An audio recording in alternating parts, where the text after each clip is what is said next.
सुप्रभात छात्र, कैसे हैं आप। आशा करती हूँ आपको पिछले वीडियो में जो रूप मैंने बताए, यानी कि यह के रूप, यह के कौन कौन से रूप, अयम पुल्लिंग, इयम स्त्रीलिंग और इदम नपुंसकलिंग, तीनों ही रूप आपको याद हो गए होंगे। और अब मैं आज के वीडियो में आपको सह अर्थात वह के रूप बताऊंगी, वह के तीनों लिंगों के रूप में आपको बताऊंगी। तो सबसे पहले सह का हम वह अर्थात पुल्लिंग का रूप शुरू करते हैं, फिर मैं उसको समझाती हूँ आपको।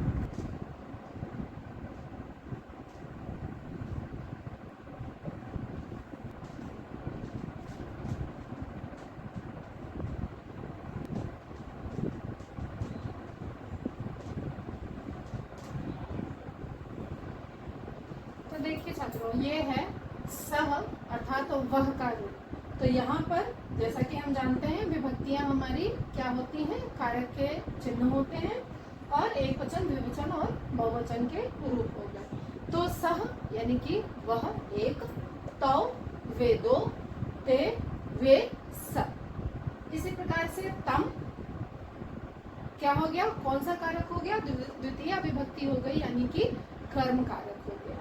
तो यहाँ पर क्या चिन्ह हो जाएगा, को, उनको, उन दोनों को, उन सबको।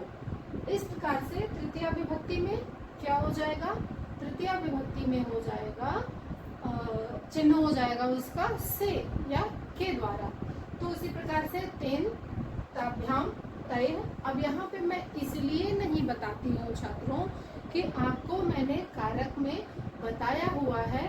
अब आप एक बार याद करिए कि सारी विभक्तियां आपको याद हैं, उसके अनुसार से जैसे मैंने शब्द आपको बताए हैं आप उसको बनाने में सक्षम हैं। एक बार मुझे कमेंट करके बताइए कि हाँ, आप उन विभक्तियों के अनुसार इन शब्दों को बनाने में सक्षम हैं। यदि हाँ तो बहुत अच्छी बात है। यदि आप नहीं भी सक्षम होंगे तो मैं फिर से आपको ये सारे जो कारक के अनुसार शब्द बनेंगे उनको बनाकर बताऊंगी। तो चतुर्थी विभक्ति में हो गया तस्मै एक वचन, ताभ्याम द्विवचन का शब्द और तेभ्यः बहुवचन का शब्द। फिर पंचमी में तस्मात्, ताभ्याम, तेभ्यः। षष्ठी तस्य, तयोः, तेषां। सप्तमी तस्मिन्, तयोः, तेषु। अब जैसा कि हम जानते हैं कि सर्वनाम में संज्ञा शब्द नहीं होता है तो उसका संबोधन नहीं होता है, तो यहाँ पर अष्टमी विभक्ति यानी कि संबोधन कारक नहीं होता। अब एक बार ये पूरा रूप पढ़ते हैं। सह, तौ, ते, तम, तौ, तान, तेन, ताभ्याम, तैर, तस्मै, ताभ्याम, तेभ्यः, तस्मात्, ताभ्याम, तेभ्यः, तस्य, तयोः, तेषां, तस्मिन्, तयोः, तेषु। अब फिर से हम इसको याद करते हैं। सह, तौ, ते, तम, तौ, तान, तेन, ताभ्याम, तै, तस्मै, ताभ्याम, तेभ्यः, तस्मात्, ताभ्याम, तेभ्यः, तस्य, तयोः, तेषां, तस्मिन्, तयोः, तेषु। सह, तौ, ते, तम, तौ, तान, तेन, ताभ्याम, तै, तस्मै, ताभ्याम, तेभ्यः, तस्मात्, ताभ्याम, तेभ्यः, तस्य, तयोः, तेषां, तस्मिन्, तयोः, तेषु। अब आप यहाँ पे देख रहे हैं छात्रों, इस प्रकार से हमको ये रूप याद करना आसान हो जाएगा।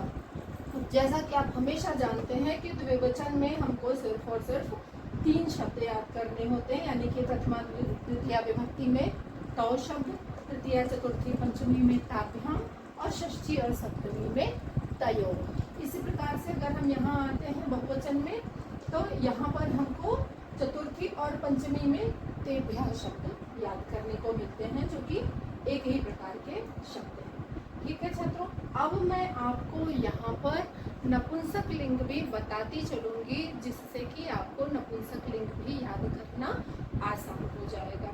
क्योंकि पहले पिछले वीडियो में भी हम जानते हैं कि नपुंसक लिंग के रूप जो होते हैं वो सिर्फ प्रथमा और द्वितीय विभक्ति में अलग होते हैं, बाकी की सारी विभक्तियों में पुल्लिंग की तरह से ही ये रूप चलते हैं। तो मैं आपको बताती हूँ बच्चों।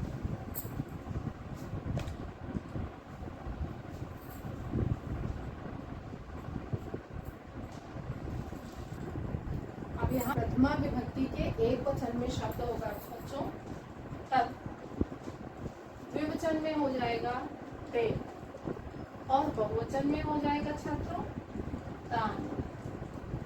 इसी प्रकार से द्वितीय विभक्ति के एक वचन में फिर से हो जाएगा बच्चों तत्, द्विवचन में हो जाएगा ते और बहुवचन में हो जाएगा तान।